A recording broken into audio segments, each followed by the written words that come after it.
Do you know what it means to be a motherless daughter? Did you know you can have mother loss without mother death? Mother loss comes in many forms, and Motherless Daughters Ministry is here to help you navigate through your particular mother loss. While you are unique, you are definitely not alone. We have 20 years worth of pearls of wisdom to help you on your mother loss journey, and we are sharing all of these pearls with you through this very podcast, Nurturing Words, Voices of Experience, sponsored lovingly by Motherless Daughters Ministry. Hello, my name is Gladys Bell, your host. Today, we are sharing a blog written by our founder and board chair, Mary Ellen Collins, 8 years ago. In her blog, she shares experiences that lay at the root of exactly why the Motherless Daughters Ministry is so effective. There is a popular saying, quote, "It takes one to know one," unquote. Here, we learned some of the foundation for why she was able to blaze the trail to heal from the impact of loss. In this blog, Mary Ellen gives us a candid view of her past and how she broke the chains to step away. I'm taking off my crown. For almost 50 years, I have lived under a curse. We don't like you. You are not part of our family. Stay away. You are not welcome. I have even had birthday cards returned to me. These words have pierced my heart, and I have carried my burden. I was shackled by the chains of rejection. I wore the crown. I had always wanted to be part of a family. Norman Rockwell paintings had it right. Mom, Dad, Grandma, and a host of family members gathering around a beautifully browned turkey. My turkey never looked like that. That's what I wanted, family and the turkey. My family fell apart early in my life. Father leaving at 10, mother dying when I was 15. While there were adults who kept a roof over my head, I was never emotionally attached to any of them. Probably self-protection from my fear of abandonment. I could no longer audition for the perfect Norman Rockwell family. But wait, I had an extended family, aunts, uncles, and cousins. Maybe they could fill the empty chairs at the table. I tried really hard to fit in, but never could meet their norms for acceptance. The queen of the clan, my aunt, demanded that all would cherish, love, obey, and pay homage to her. I did not fit in, and so I was exiled. She told her family if I could not come to pay homage to her when she was alive, then she did not want me to visit her when she was dead. Her family complied with her wishes. She died, and I was not notified. Shocked, I reached out to her son only to be told, quote, "I never want to talk to you again," unquote. The crown of rejection was placed squarely upon my head. Years went by, and I bled from wearing that crown. I worked hard to create my extended family. I hosted, quote, creative family, unquote, gatherings for holidays. I brought in those who had no family or could not get to their family.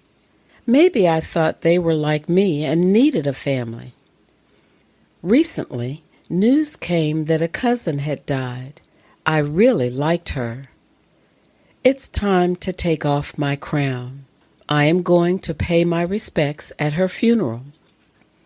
I hear a voice screaming in my ear, quote, "They don't like you. They do not want you there. They will be rude to you. They will tell you to leave. Why are you going to do this to yourself?" unquote. I played out every possible negative scenario. My stress level was off the charts. Then the gentle, small whisper inside of me said, Go. This may be an opportunity. Shouts come to me. Yes, an opportunity to be rejected. I decide to go. My emotional stress has me bouncing for the 2.5-hour drive. I talk to myself. I continuously practice smiling until my face hurt. My spouse supports me. He takes on the role of Guido and is ready to defend me should the situation call for it. We arrive. I hold my head high, smile, and have my shoulders back as I enter. I am greeted with open arms, tears, and a hug. What? What's going on? As I pay my respects, I talk to each of my rejectors.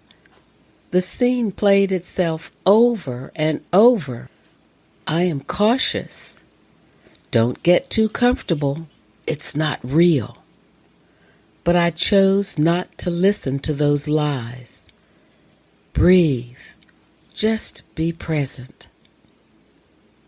I took off my crown that I had worn for so many years. I faced my accusers. I am wise enough to know that I can only change myself. I have no expectations other than my own actions and behaviors. I hang on to the parting words said by the same family member who had told me that he never wanted to see me again. Quote, "Let's try and keep in better contact with each other," unquote.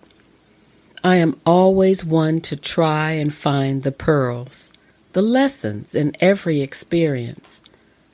When my kids were growing up, they would roll their eyes when I would ask, "Now what did you learn about this experience?" I guess I still ask, and they still do. As I look back, I realize I was held hostage by the stronghold of rejection. I believed it. I was easy prey to fall into the web of deceit that Satan had wound for me, and I almost let it continue to keep me captive. I realize I really do have courage. I am strong. I've faced my stronghold. I must listen to the gentle whispers. I have put on a different crown. The crown of hope. Now we're going to take a moment and share with you something we're really excited about. The Connections and Conversation Circles were developed to provide a compassionate and supportive space for women navigating life without the presence of a nurturing mother. It's an opportunity to share experiences, process emotions, and build connections with others who understand the complexities of this journey. One day a week, for 4 weeks, the conversation circles address a chosen area of unique experience, such as surviving loss, daughters of narcissistic mothers, mother lost by suicide, and toxic or estranged mother relationships.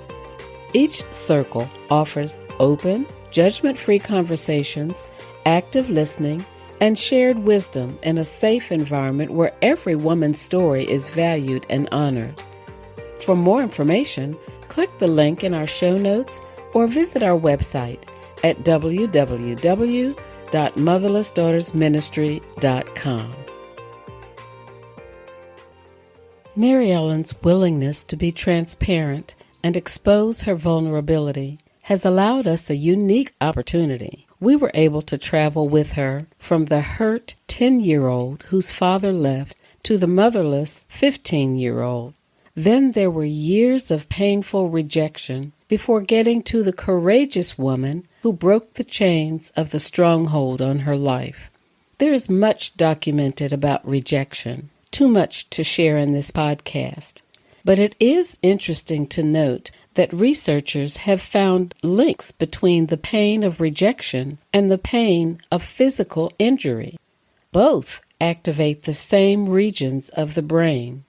Rejection causes a multitude of cognitive and emotional consequences, including anxiety, anger, sadness, depression, and jealousy. It can affect the immune system, sleep quality, and impulse control. The bottom line is that human beings have a need to belong. It's a basic human need, just like food, water, and sleep. One response is to seek inclusion elsewhere. We heard this in Mary Ellen's story when she created a family group for holiday gatherings.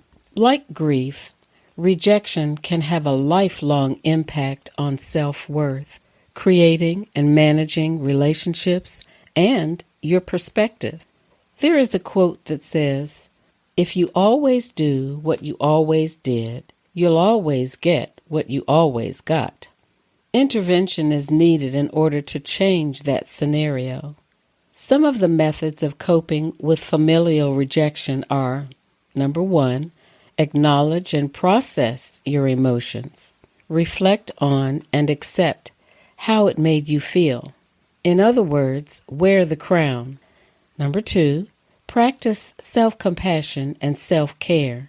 Be kind to you. Spend time in nature, hobbies, and exercise. Give yourself some grace. Number 3, reframe rejection as a learning opportunity. Challenge the negative voices. Focus on the positives about you. Number 4, set boundaries with those who are being disrespectful or unkind. Number 5, seek social support. Connect with family, friends, or clinicians for safe places to process and build resilience. Number 6, focus on self-improvement. Get involved with activity that promotes well-being and personal growth. Number 7, learn from the experience. Identify what can be learned. Number 8, seek professional help if it's indicated or needed. Most of these methods of coping and recovering look like they came right out of Mary Ellen's story. While rejection within the family is hurtful and can be damaging, she transformed her history into a pathway to healing for many. She was able to take off the crown of rejection because it no longer fit. Mary Ellen is fond of saying, quote, "God never wastes a hurt," unquote. Hundreds of women have discovered tools within themselves to heal from the impact of their loss. Those stumbling blocks have become stepping stones to healing as well as helping others through the Motherless Daughters Ministry. Thank you, Dr. Mary Ellen Collins, for sharing your life story. Thank you for joining us on today's podcast. If you are in need of more nurturing words and voices of experience, we encourage you to listen to our other episodes, hit subscribe, and come check out our Motherless Daughter resources on our website at motherlessdaughtersministry.com. You can also find us on our YouTube channel and in our Facebook community, Motherless Daughters Ministry. We hope you'll come visit us, and we look forward to you joining us again next time. Until then, stay well.